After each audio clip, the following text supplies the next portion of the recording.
A Segunda de Reyes 5:14. El título es El general leproso, pero usted ya sabe de quién se trata. No es el general que usted está pensando, es el otro, el bíblico. Así que no se me arranque para otro lado. El general leproso y su camino a la sanidad. Y yo quiero hablarte de eso, que principalmente en todos nosotros tenemos un camino. Y en ese camino hay momentos que quisiéramos que la gente nos acompañe, ¿cierto? Que sean parte del proceso o hacia donde tenemos que buscar, ya sea nuestra bendición, ya sea nuestra tranquilidad, ya sea nuestra sanidad.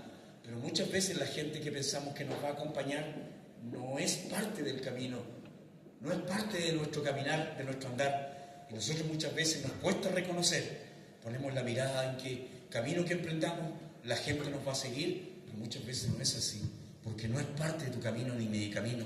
Muchas veces terminamos frustrados, ya sean hijos, ya sean familiares, ya sean hermanos, sea lo que sea.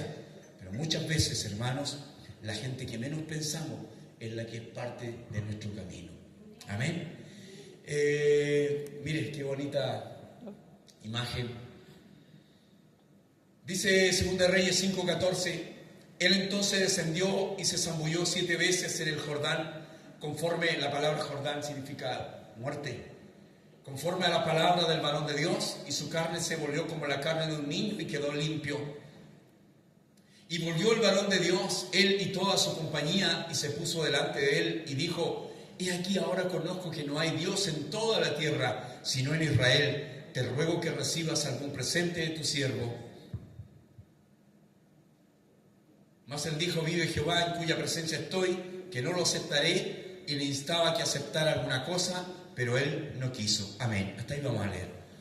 Mira, quiero hablarte de eso. Esta es la conclusión del texto que les presento. Es que finalmente emerge, ¿cierto? Se zambulle 7 veces, pero las 6 primeras veces seguía todo exactamente igual. La lepra estaba en el cuerpo de este hombre, de este general, hasta que emerge la 7ª vez y ya su cuerpo estaba completamente limpio, sano. Ese es el final. Se metió al Jordán, ¿cierto? Y queda limpio. Sabemos el resultado, sabemos el final de la historia de sanidad de Naamán, pero quiero que en este viaje examinemos algunas cosas. Y lo primero es que el éxito no lo resuelve todo. ¿Amén? ¿Cuántas veces a veces nos esforzamos en alcanzar el éxito? Pero muchas veces el éxito no resuelve aquellas cosas complejas que tenemos en la vida. ¿Ya? ¿Cuánta gente, pensamos que mucha gente que tiene muchos recursos, ¿cierto? Teniendo todos los recursos que a veces tú quisieras tener, yo quisiera tener, pero muchas veces esos recursos no les sirven para resolver los conflictos internos del alma, del espíritu que tienen esas personas. Así que a veces decimos: oh, esa persona que es exitosa, porque lo vemos en un auto, ¿cierto? En un Chevrolet. ¿Cuántos, Bernardita? Porque vemos a la Bernardita en un Chevrolet ahí manejándolo a 200 por hora, pero no, y decimos: oh, qué exitosa la Bernardita, pero no es así a veces, porque necesitamos otras cosas que resolver en nuestra vida que jamás el dinero podrá resolver. El dinero nos ayuda, ¿cierto? Y sirve mucho. Nadie puede decir de aquí, ¿cierto?, que no nos ayuda el dinero. A todos nos ayuda. ¿Ya? Y el que no quiera y no le gusta el dinero, me lo da a mí también, porque yo lo necesito. ¿Ya? Pero lo más probable es que no me lo dé, porque todos necesitamos el dinero. Lo que la Biblia, ¿cierto?, aconseja es que no amemos más al dinero que a Dios. Es ahí, pero ese es el conflicto, no amar más al dinero que a Dios. El éxito no lo resuelve todo, aun cuando el éxito no es una palabra bíblica, porque en la Biblia no aparece la palabra éxito. Entonces, así que cuando alguien sale de estar atrapado de una enfermedad, de una situación conflictiva, de momentos difíciles en su vida, de una sanidad, de un hospital, pareciera que pudiésemos decir: oh, esa persona tuvo un éxito en su vida, tuvo un logro en su vida. Cuando alguien, ¿cierto?, se titula y sale de una carrera, oh, esa persona está como destinada al éxito terrenal, ¿ya? Lo que le pueda dar el éxito, porque el éxito muchas veces está acompañada de no solamente alegría, sino que también de mucha tristeza. Y para lograr el éxito muchas veces la gente hipoteca mucha parte de su vida. Y hay quienes no pueden nunca más ser felices en su vida porque hipotecaron, para tener lo que hoy día tienen, hipotecaron todo su ser. Conozco de personas que estuvieron presas ya por estafa y por muchas cosas para poder tener todo lo que tienen hoy día. Pero para tener lo que tienen hoy día pueden ir a cualquier parte del mundo y tomarse vacaciones, pero jamás van a ser felices. Llevan su angustia, llevan su miseria a Europa, a Estados Unidos, a cualquier parte del mundo. La sacan a pasear, pero vuelven con sus mismas angustias y necesidades. Así que cuando digas ese hombre exitoso, esa persona exitosa, mírate a ti mismo. El verdadero éxito, la verdadera victoria en la vida es tener a Dios dentro de nosotros. No hay otra cosa más grande que haber conocido a este Dios. No hay otra cosa. El niño que nace, el niño que ha entendido esto, nosotros ya no tenemos más que buscar, hemos encontrado lo más grande en nuestra vida. En los momentos de más adversidad y de mayor aflicción, hemos entendido que servir a Dios, adorar a Dios, es lo único que nos puede sacar de todo lo que estamos viviendo. No hay otra cosa. En aquel que tú piensas que te va a ayudar, es aquel que no va a andar contigo en el camino de aflicción. Es el que te va a dejar, es el que se va a dar vuelta. Es el que en vez de ayudarte, te va a condenar por lo que está sucediendo en tu vida. Hay uno solo que nunca te dejará, que siempre estará contigo, y ese es el Señor. Y es por eso que creo que tú y yo somos personas más que exitosas.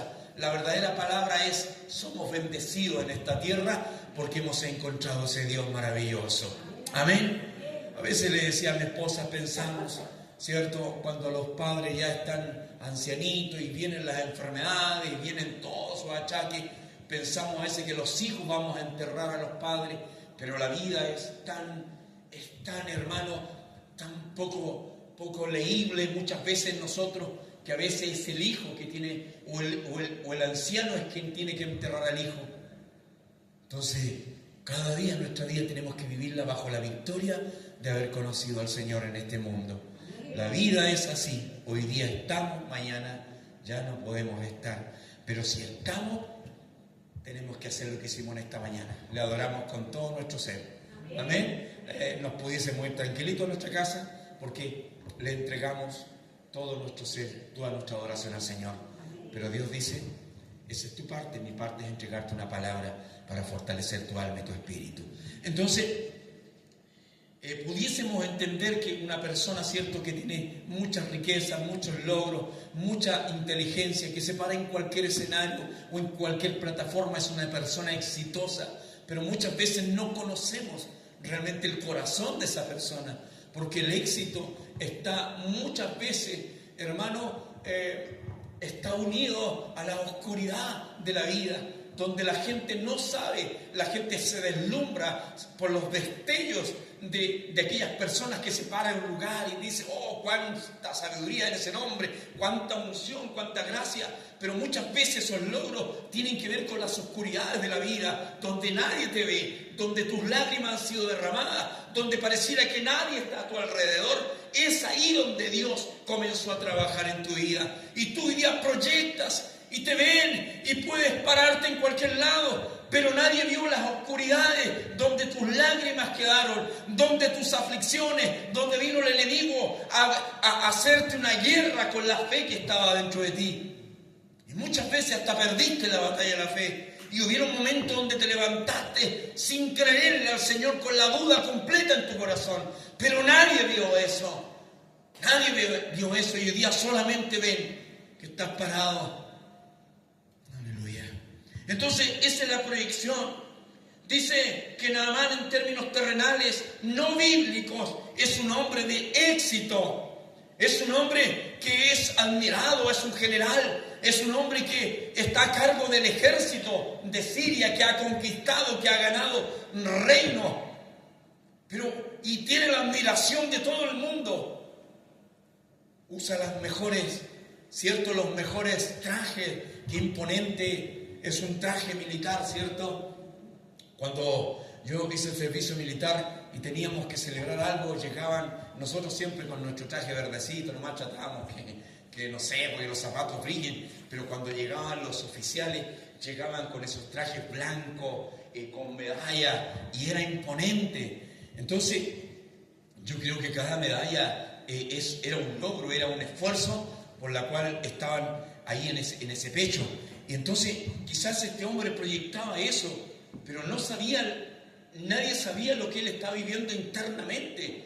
Él era un hombre que estaba leproso, que la gente lo veía exitoso, lo veía muy, muy firme en todo lo que hacía, pero por dentro, hermano, él luchaba cada día. La muerte, ¿cierto?, iba acercándose y estaba rodeado de lo que produce la lepra. La lepra era una descomposición en el fondo de la carne, donde se van cayendo los miembros de las manos, los pies, los dedos.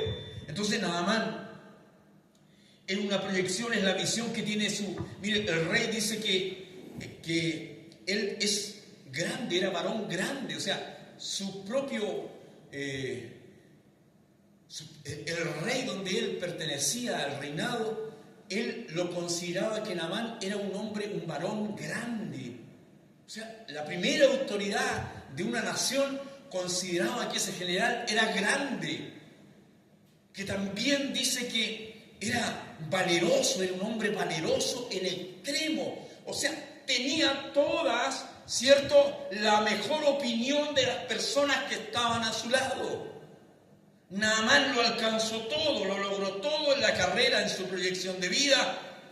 ¿Y qué otra cosa podría pretender si lo había ganado todo? Era el general de generales.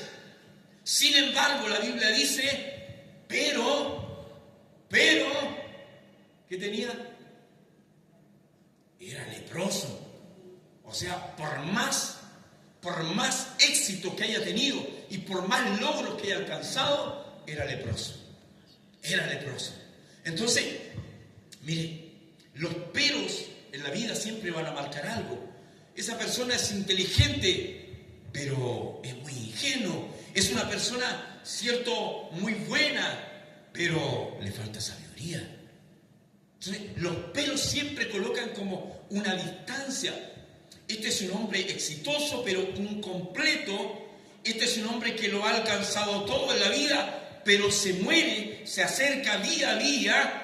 En lo más profundo de su ser, la muerte lo está alcanzando y su alma se siente vacía, pero es exitoso. Es exitoso. Entonces su éxito, sus logros no resuelven la infelicidad de este hombre. Muchos logros en su vida, pero la lepra lo destroza día a día. Todos los títulos y logros que ha ganado no sirven de nada cuando la muerte ha llegado a la vida de este general. Éxitos que no satisfacen, que dejan incompleto la experiencia humana. Y es por eso que tenemos muchas veces que replantearnos nuestra vida. ¿Qué queremos y dónde queremos llegar? Porque a veces por llegar a alcanzar logros terrenales, logros que muchas veces queremos impresionar a las personas, ¿cierto?, a nuestro entorno, a nuestro alrededor, pero nos olvidamos y nos apartamos de lo más grande, de lo que realmente tiene sentido en nuestra vida. Me recuerda siempre este hombre que tenía que ver con la informática, con las redes, ¿cierto? Y al final lo atrapa un cáncer y en el hospital él ve como un mendigo pasa afuera y él dice nada en ¿cómo es Steve Jobs? El mismo. Y al final, iPhone, ¿cierto? Y al final él se está muriendo dentro de una sala de un hospital, de una clínica, y él dice, ¿cómo pudiese cambiar todo y darle todo a ese mendigo que anda afuera por darme un día más de vida? O sea, para todo, el hombre más rico, uno de los hombres más ricos del mundo, millonario.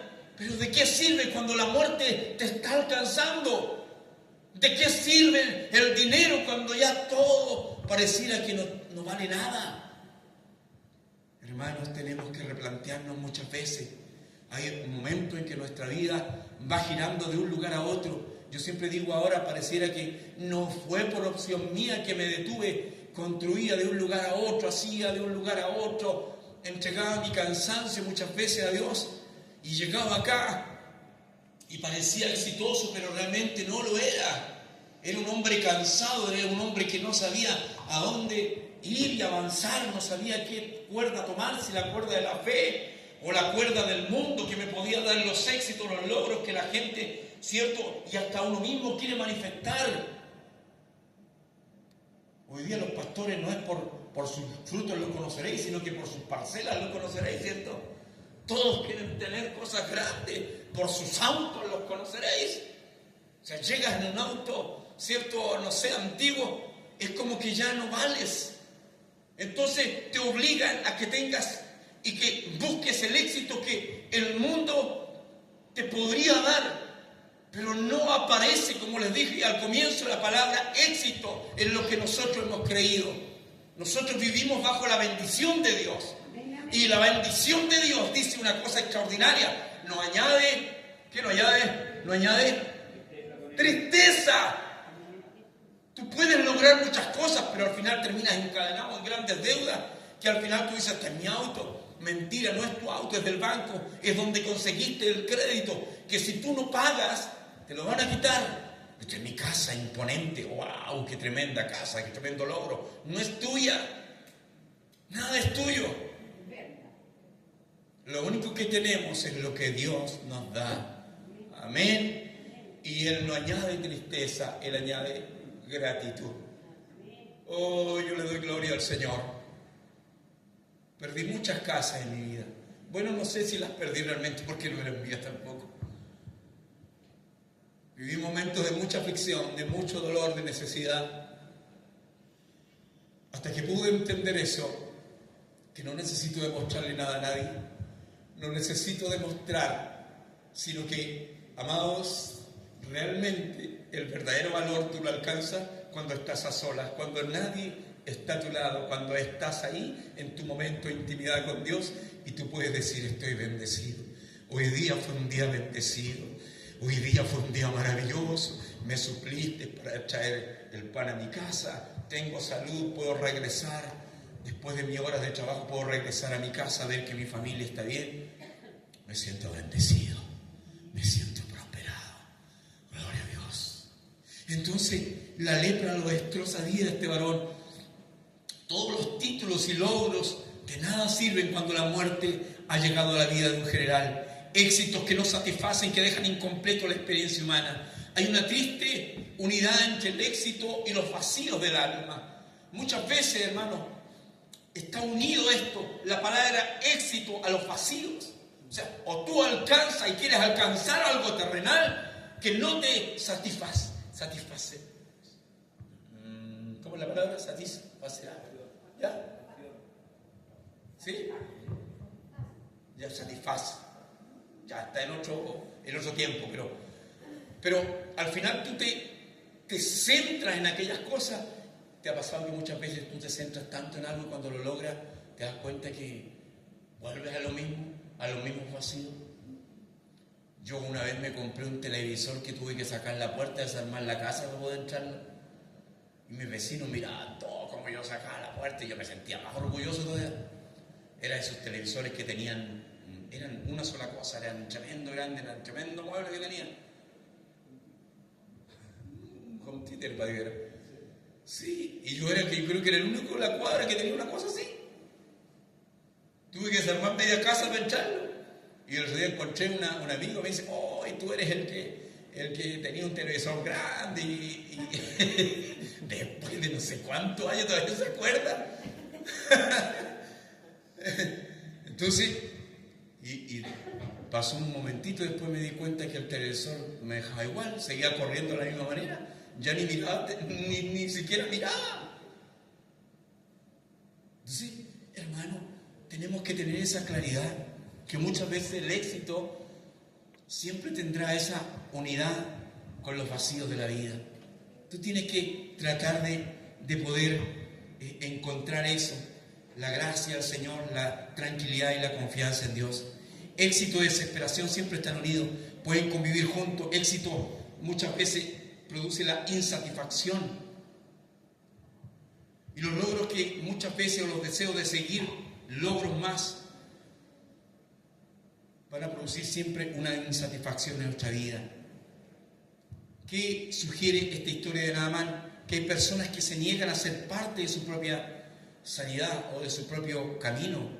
Él mismo tuvo que participar en su milagro, pero él no quería participar en su milagro.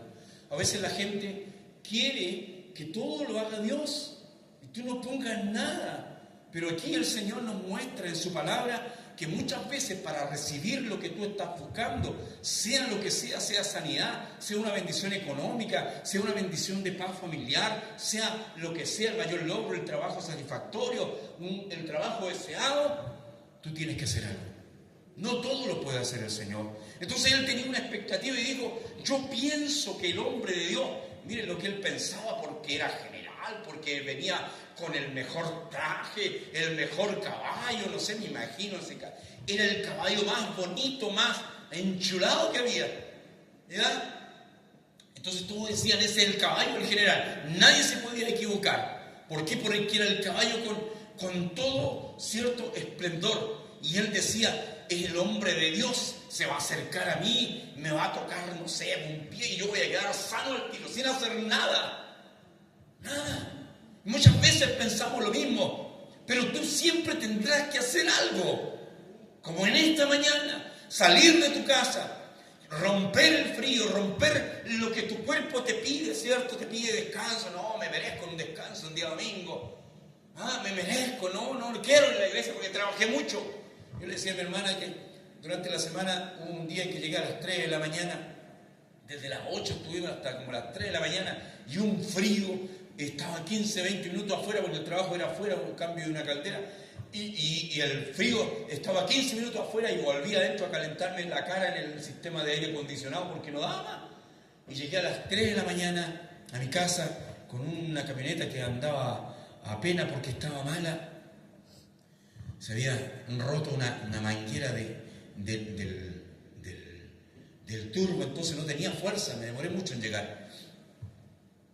Mire, entonces siempre tendremos que hacer algo.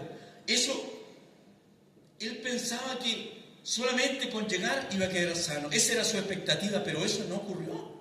No ocurrió. Y el general se enojó porque cambiaron la expectativa. ¿Cuántas veces la gente se va enojada porque no logra, no oramos por él? Pero me acuerdo siempre un predicador que lo invitamos a la casa y decía que él no oraba por todas las personas, sino que oraba por aquellos que tenían fe y hacían algo.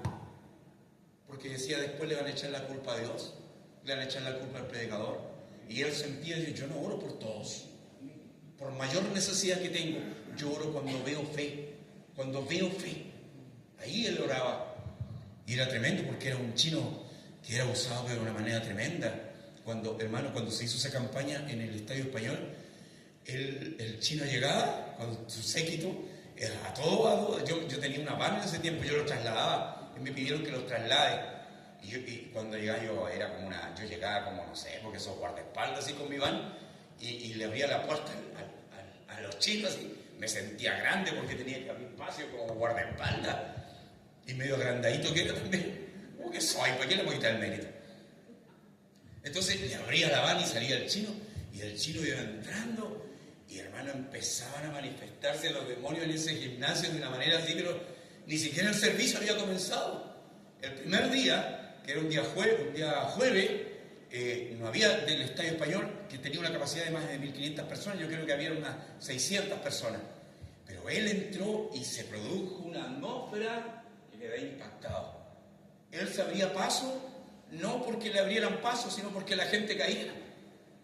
Y él entraba a su lugar. Recién yo entendía, yo venía de una iglesia pentecostal que no entendía muy bien lo que estaba sucediendo porque nunca me habían explicado eso. Entonces, y él, ese hombre que era usado por Dios, decía, yo no oro por todo. O sea, él tenía una unción tremenda que pudiese haber orado por todas las personas, haberlas liberado y sanado, pero decía, es como diciendo, tienen que hacer algo. Y cada vez que tú vienes a Dios, tienes que hacer algo. Tienes que creer, tienes que depositar tu fe, tu confianza en Dios. No se trata de mí, no se trata del predicador, no se trata de Dios, se trata de lo que tú vas a hacer. Entonces este hombre se fue enojado. Se enojó porque cambiaron sus expectativas, porque el profeta da una gran orden, dice, tú tienes que bajarte de tu corcel y sumergirte en el río Jordán. Y el Jordán era como ir a meterse hoy día ahí al río Rahue. Tú no ves nada, está todo oscuro, todo sucio. Pero Jordán significaba muerte. Lo que le estaba diciendo, tú tienes que ir a morir a ese río, morir con tu orgullo. Para Dios no, tú puedes venir con orgullo. Para Dios no puedes venir, no es que tú tienes que sanarme. Había una persona que decía, no, yo le reclamo a Dios. Yo le reclamo a Dios. Hoy día no está en este mundo. Pero cuando me dijo esa palabra me llegaba a dar miedo. ¿Cómo tú le vas a reclamar a Dios? ¿Cómo tú te vas a enfrentar a Dios? Y me decía, no, si Dios me escucha, al tercer día o 2 días yo tengo respuesta, porque yo me paro y le reclamo, yo le grito a Dios. Y me daba miedo eso. Me daba miedo en mi espíritu, en mi alma. ¿Cómo tú le podrías gritar a Dios? Entonces, da una orden y dice, tú tienes que bajarte de tu caballo y sumergirte en el río Jordán. Y este general se niega a ser parte del viaje de su sanidad. Y esto nos muestra que hay personas que se niegan a ser parte de su propio milagro.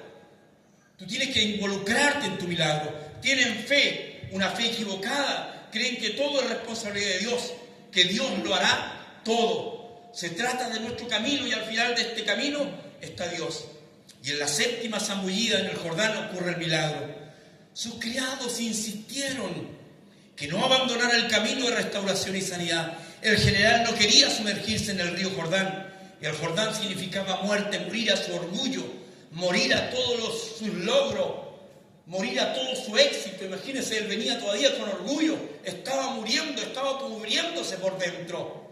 Pero él todavía tenía algo que no veía la gente y era el orgullo.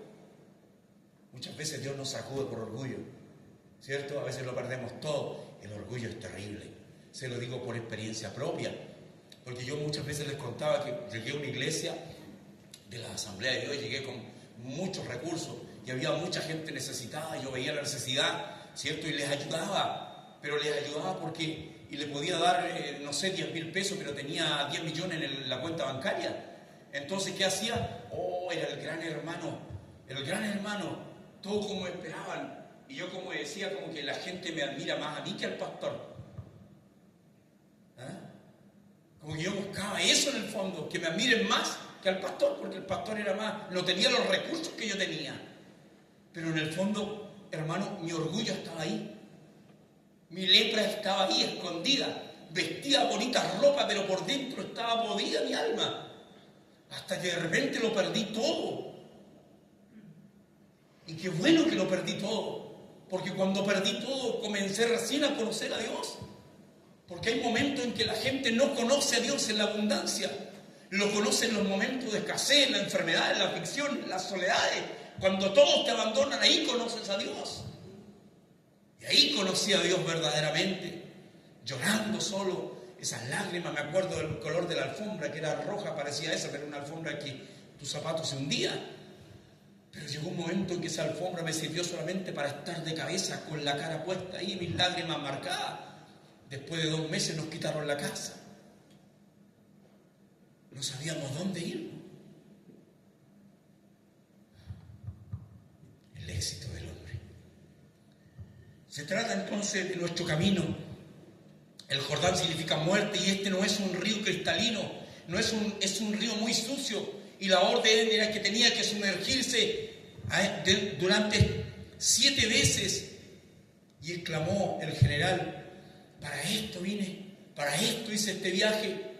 ¿Acaso Abán y Farfán no podía haber hecho lo mismo en los ríos de Siria, en los ríos de Damasco? No podía haber hecho lo mismo. ¿Para qué vine a este río lleno de mugre, que no se ve nada? Pero era lo que Dios había preparado, porque sabía que tenía que morir a su orgullo. Abán y Farfán eran ríos rápidos, eran ríos muy cristalinos y rápidos. Y lo que el corazón de este hombre quería, que todo sea rápido. Él era el general y tenían que sanarlo al tiro. O sea, no había para qué esperar. Muchas veces venimos con las mismas peticiones delante de Dios. Yo no quiero esperar, Señor, yo quiero ahora. ahora Dios. Pero hermano, Dios quiere sumergirte, a veces Dios no te sana porque tienes que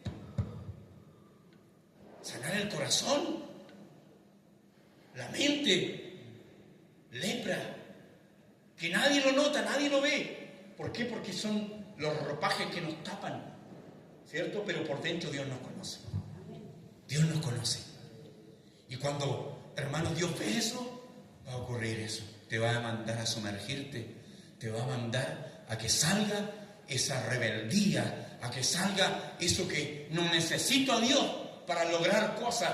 Yo lo puedo hacer porque tengo gracia, sabiduría, le voy a poner todo el empeño, toda la inteligencia. No necesito a Dios. Entonces, quería algo así, quería entrar a algo rápido.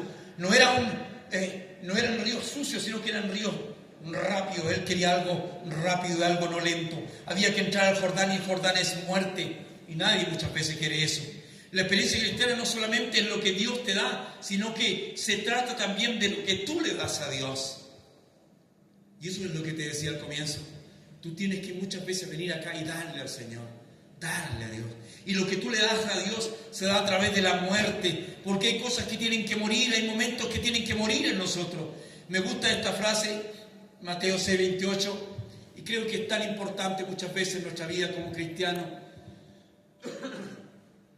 Porque os afanáis considerar los lirios del campo, cómo crecen, no trabajan ni hilan, pero después se transforman en los más hermosas flores, cierto, de todo lugar.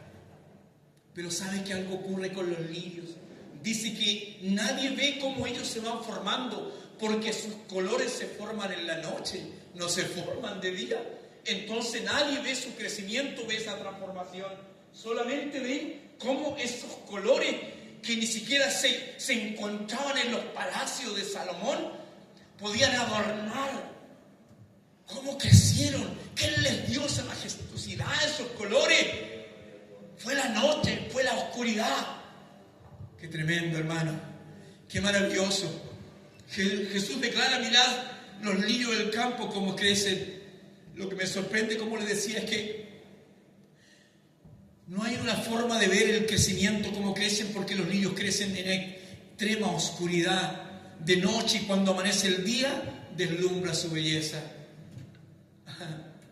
Hay momentos que la gente dirá, ¿cómo has crecido? ¿Cómo has avanzado? Pero ese crecimiento tiene que ver muchas veces cuando nadie te ve, cuando estás en plena oscuridad, cuando tus lágrimas son tu única compañía, cuando miras a tu lado y dices, ay, cuando te levantas de madrugada y buscas a Dios, cuando comienzas a andar en las calles de esta ciudad y en vez pareciera que estás hablando solo, pero estás en comunión con el Señor, con tu Dios, con tu Creador, cuando entiendes la majestuosidad del Dios al cual has servido, cuando te rindes a Él, cuando entiendes que nada es más grande que Él, cuando entiendes que todo te sostiene Él, que nada has logrado, que todo está en sus manos, que tú eres su creación y que nada es tuyo y que nada te pertenece. No hay mayor libertad cuando entiendes eso, cuando entiendes que nada te pertenece, porque el que no tiene nada no se preocupa de cuidar la nada, no anda preocupado. Yo un día tenía una plata guardada y la dejé en la casa porque en el banco perdimos un dinero y nunca lo recuperamos, y dije yo, desde ahora en adelante voy a guardar la plata en la casa. Pero venía al culto y estaba preocupado donde que la plata van a entrar, la escondía de un lugar a otro. Y estaba preocupado de la plata, que no vaya un ratón, no sé, saque el calcetín y ande repartiendo la plata por todos lados, que se meta alguien, no sé. Y mi mente divagaba en eso. Entonces cuando entendí que cuando tú no tienes nada, no te preocupas de nada. ¿Has visto algún día a esa gente que está en las esquinas, que bebe, ¿cierto? No se preocupan de nada, no hay cuenta de luz que pagar, ¿cierto? Igual nos alimentan, veo que de repente hay una iglesia que está llena de esa gente, ¿cierto? Igual reciben alimento y pasan el día, no tienen nada que preocuparse. Y a veces nosotros estamos tan preocupados. Mis hijos, dice la mamá, mis hijos. Bueno, cuando son tus hijos te vas a preocupar hasta el último día, pero cuando tú se los entregaste al Señor, ya no son tuyos. Entonces, ¿por qué te preocupas tanto? Porque muchas veces hacen un límite entre Dios y tus hijos o tu familia. Cuando tú le entregas todo a Dios, y cuando bien muchas veces de nuevo se los entrega cuando están enfermos. Ahí de nuevo, no, Señor, son tuyos, tú tienes que hacer algo. Son tus hijos, Señor. Somos muy especiales con Dios. Queremos manipular a Dios como manipulamos a las personas. Pero Dios es Dios, querido. Tú no puedes manipular a Dios. Tú no le puedes dar órdenes a Dios. El barro no le puede dar órdenes al alfarero. El barro le puede decir al alfarero, mira, hazme de esta manera, hazme una vasija con estos adornos. No, tú no puedes, el barro es barro. Y tú y yo seguiremos siendo barro. Eso somos. Barro, no más, nada más que barro. Qué tremendo. Por más que nos queramos vestir o que el diseño sea otro, somos barro. Y el alfarero nos dará la forma que Él quiere y diseñó para nosotros.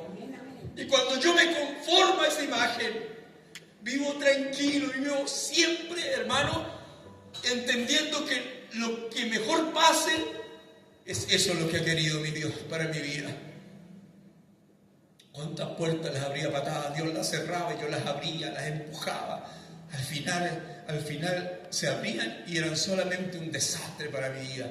Hoy día cuando no sale un trabajo, cuando no se abre una puerta, digo, Señor, no insisto. Y me he ido muy bien así, muy bien. Gloria a Dios.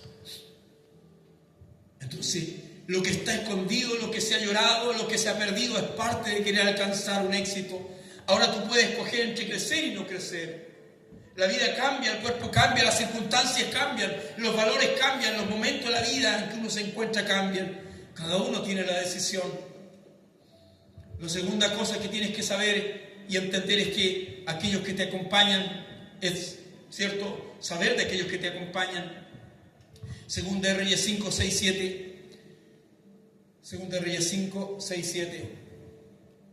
Tomó también cartas para el rey de Israel que decían así: cuando lleguen a ti estas cartas, sabe por ellas que yo envío a ti mi siervo Naamán para que lo sanes de su lepra. ¿Lo acompañó el rey a su máximo general que tenía?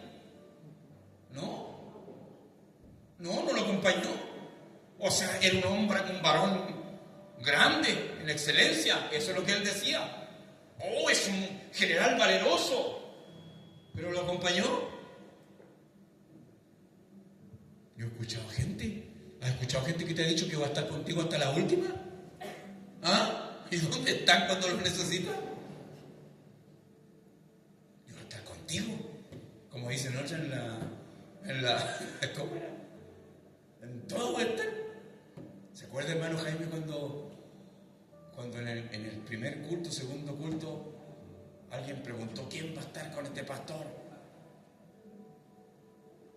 Y ninguno de esos que se pararon y tocaron mi hombro están. Y justo está el que no tocó mi hombro, ahí está el hermano Jaime. Y yo estaba contento con lo otro. Pero este rey hizo lo mismo.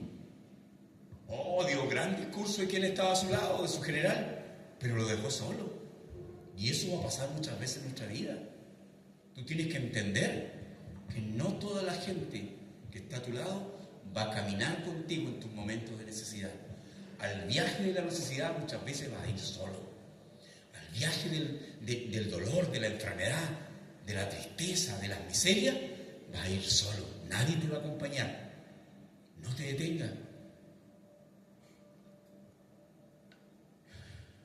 Cuando lleguen a ti estas cartas, sabes por ellas, esto escribí: el rey de Siria, el rey de Israel, que yo envío a ti mi siervo Naamán para que lo sanes de su lepra. Luego que el rey de Israel leyó las cartas, dice que esto se produjo el efecto contrario, porque el rey de Israel leyó la carta del rey de Siria y rasgó su vestido y se enojó y dijo: ¿acaso yo soy Dios para dar vida Donde hay muerte, ¿acaso yo soy Dios? Y rasgó sus vestiduras y se enojó, lo tomó de otra manera. Era una petición, pero se enojó. O sea, unas miserables cartas para que le sanen a su máximo general. Aquí hay alguien que está diciendo, yo no voy a ser parte del camino de Naamán para su sanidad. El rey está diciendo, yo no voy a ir contigo, te voy a entregar unas cartas. Muchas veces hay gente que solamente va a hacer pequeñas cosas por ti, no esperes más. No pierdas tiempo esperando más. A veces nos frustramos y tú te vas a frustrar en la vida porque la gente no te va a acompañar en tus proyectos, en tu caminar. Y vas a esperar y vas a perder tiempo, pero no esperes porque esa gente no está destinada para acompañarte en tu camino. Tu camino es diferente a ellos. Y tú quieres, ojalá quisieras a todas esas personas, pero no son parte de tu camino. Yo a veces soy medio maquiavélico, hermano, por decir estas verdades, pero me siento así. Pero la vida me ha enseñado que es así. La palabra me enseña que es así. Y a veces nos frustramos y esperamos, pero no te hagas ilusiones. A veces esa gente no es parte de tu camino. No te va a acompañar. Y tú tendrás que seguir el camino de tu bendición con las personas que menos pensaba. Entonces aquí hay alguien que está diciendo, no, yo no voy a ser parte del camino de Naamán. Tienes que entender que en la vida habrán personas que no quieren caminar contigo, porque no quieren estar involucrados en tu proceso, porque los procesos duelen, los procesos son dolorosos, son tremendos. Yo cuando tenía dinero y recursos, todos me saludaban. Después que sabían que yo estaba mal económicamente, encontré gente que se trasladaba de un lugar a otro. Pasaba de una calle al frente porque pensaban que yo le iba a pedir dinero. Bueno, y tenían discernimiento porque tenía ganas de pedirle dinero. Hermano, yo a veces iba a trabajar en un colegio con 1.000 pesos y más encima tenía un auto grande que era un Mazda, que le decían esa funeraria, no sé si ustedes en Santiago, yo creo que era el Mazda 5, era como un station wagon, que era una tremenda cosa, era un tremendo auto, y consumía benzina, y me iba a la colegio y después le echaba 1.000 pesos y no tenía plata para volver después. No tenía plata para volver y yo no podía decir contratista encima y no tenía plata ni para benzina. ¿Y sabe qué hacía? Salía antes de las 5 a esperar a un primo a Lynch. Yo salía de la Loncoleche y me iba al Cruce Lynch porque era colectivero. Y yo esperaba que diese tremenda vuelta y él me prestaba 1.000 pesos. Y a veces me iba bien y a veces me decía, espera la otra vuelta. Y tenía que esperar y cuando yo llegaba con benzina, con 1.000 pesos, le echaba mi autito escondido y salía y volvía a mi casa. Y yo no sé cómo Dios... A veces cuando recuerdo, yo no sé cómo Dios me sacó de todos esos procesos. No había nadie. Era un primo que jamás habíamos tenido alguna comunión alguna vez. Pero las personas que ayudé o las personas que en alguna vez les tendí la mano por diferentes razones, nunca estuvieron. Nunca estuvieron. Y hay veces que ríes, pero tu alma está destrozada. Porque no están a tu lado los que tú pensabas que iban a estar. Pero la vida va a ser así. Los conflictos, los procesos son de esa manera. El rey de Siria no provocó a nadie. Hizo algo absolutamente que tiene que ver con la ética del Estado. Un rey escribiendo a otro rey. Pero el rey de Israel asume una lectura equivocada y él se siente que lo están obligando a hacer algo que él no quiere hacer. Entonces, el rey está diciendo, yo no seré parte del proceso del general, porque hay personas que no quieren ser parte de tu viaje, no quieren ser parte. Entonces no debemos insistir. No insista en querer llevar contigo a quien no quiere viajar en tu vida. Cuesta a veces como pastores queremos llevar a todo el mundo, pero a veces hay gente que no quiere caminar, no quiere. Génesis 12, el 1 al 2, hay una orden de parte de Dios hacia Abraham. ¿Qué le dice? Deja. ¿Qué cosa tenía que dejar? Su parentela, ¿cierto? ¿Y qué hace Abraham? ¿La deja? ¿La deja? No la deja. La lleva. La lleva. Deja el lugar, pero lleva al viejo Carelo, lleva a su sobrino.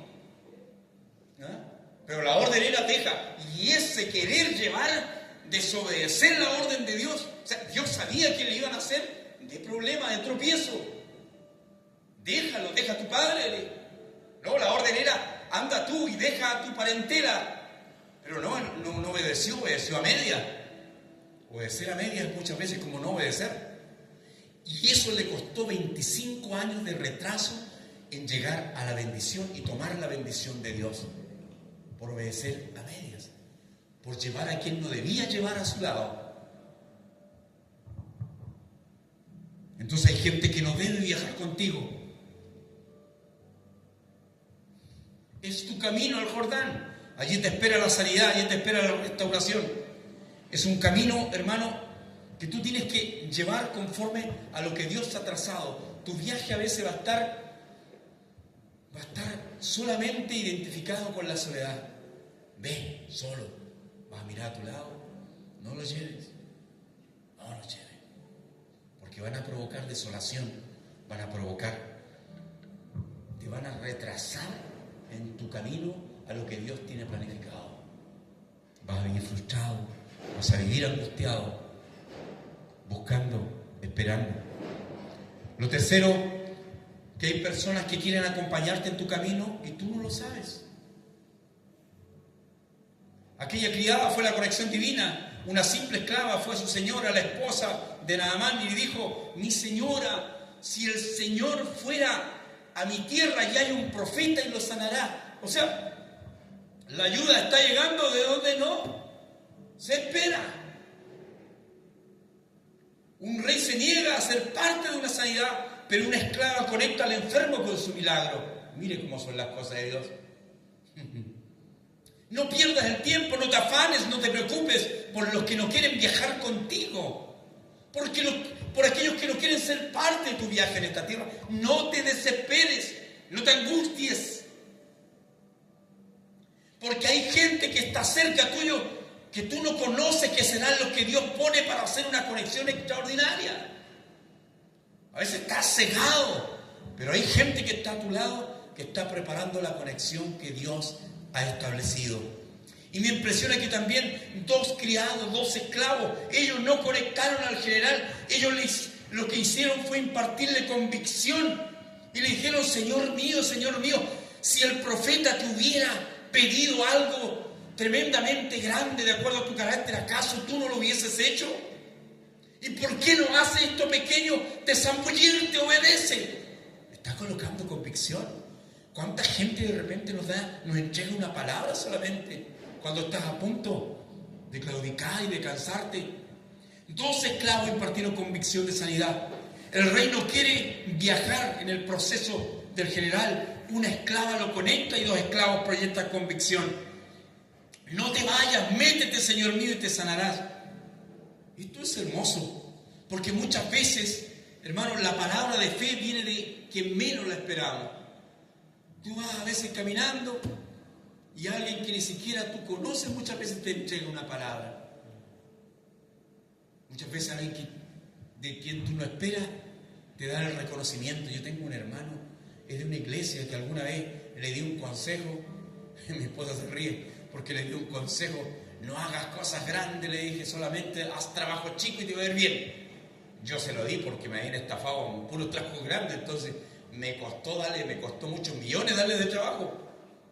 Y siempre me llama y me agradece, y yo voy a estar siempre agradecido con usted. Me dice, cuando pareciera que todo lo que haces es en vano, recibe una llamada así y te da una convicción que lo que has hecho está bien, que la decisión que tomaste fue la mejor.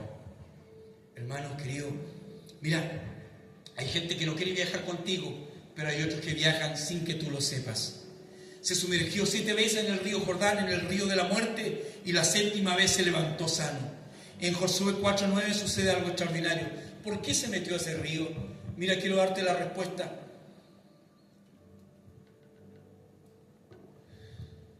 Josué también levantó 12 piedras en medio del Jordán, en un lugar donde estuvieron los pies de los sacerdotes que llevaban el arca del pacto y han estado allí hasta hoy. Cuando el pueblo tuvo que atravesar hacia la tierra de su bendición, Dios le da la orden a Josué, cierto, que establezca un monumento a la orilla del río, que junte las piedras para que cuando la gente vea, las generaciones futuras, los hijos de los hijos de los hijos de los hebreos vean ese monumento, pudiesen recordar que fue Dios quien secó las aguas, cierto, del Jordán, y ellos pudieron pasar en seco. Ese fue un monumento. Pero después Josué hace algo más extraordinario. Dice que él hace un altar en medio del río. No es lo mismo hacer un monumento que hacer un altar. Y él dice que hace un altar con piedras tan grandes que entre 3 a 4 personas tenían que transportar las piedras en ese río. El Jordán, había un altar escondido. Nada más no lo sabía. No es lo mismo hacer un monumento que cuando tú haces un altar escondido. Porque los altares escondidos, hermanos queridos, son construidos con lágrimas, con dolor, con esfuerzo. Pero habían pasado más de 500 años y un hombre que quizás a lo mejor no sabía la historia, va y se sumerge ahí y se sana, no porque el río, no porque dio la orden un profeta, sino porque había un altar que estaba escondido en ese lugar. Tú tienes que levantar altares muchas veces en tu hogar. Tienes que levantar altares en este lugar. Mi altar muchas veces se ha construido y me mantiene en pie en los momentos más difíciles. Esos altares escondidos son los que te levantarán en tu momento de mayor aflicción. Y son los que levantarán alguna vez a tus hijos, a tus generaciones, cuando tú no estés. Irán a esos altares que no se ven. Yo te pido que te pongas en pie en esta mañana.